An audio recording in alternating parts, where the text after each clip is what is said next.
Hey guys, Ethan from TAGMods here, and this is our Intel Gamer Days Spin Master build. If this PC is going to spin, the base needs to be super strong. So I start out with a massive piece of beech hardwood butcher block, then I cut out the two big supporting triangles, the connecting piece that will allow the bearing to connect to, as well as a big base piece that will counteract the movement of the PC. The CNC machine naturally rounds off internal 90-degree angles just because of the radius of the bit, so I need to come back in with the chisel and manually square them out so that all the pieces are locked together nicely. I use my trim router with a round over bit to come in and clean up all of the internal shapes. I do that on both sides to get a nice clean round over look. Before I join any of the pieces together, I come in with the laser and etch the Intel Gamer Days logo into the beech. With everything cleaned up, I can begin to fit the two triangle pieces into the base piece. I have to clean up a little bit extra as I go to get a nice snug fit, but they eventually slide into place perfectly. With the glue still wet on the two triangle pieces, I make sure I fasten in the cross beam so that everything can move where it needs to move. So I put a generous amount of glue on that piece and clamp it down and leave it for the night.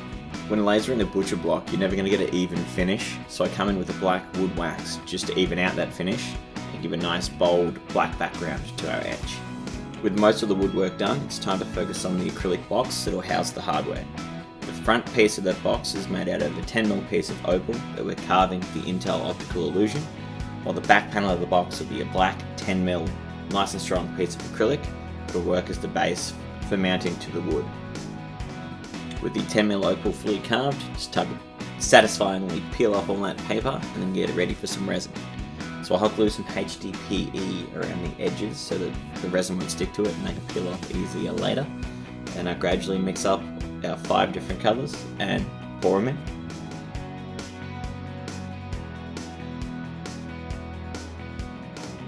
The essential part to this entire project is what's called a slip ring.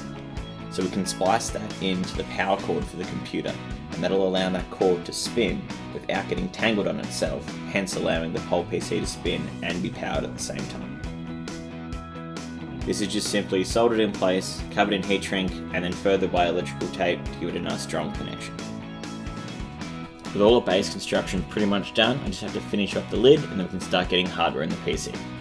So we sand the opal from 180 grit all the way up to 800 grit before applying a few layers of a gloss clear coat to give us a nice smooth glossy finish.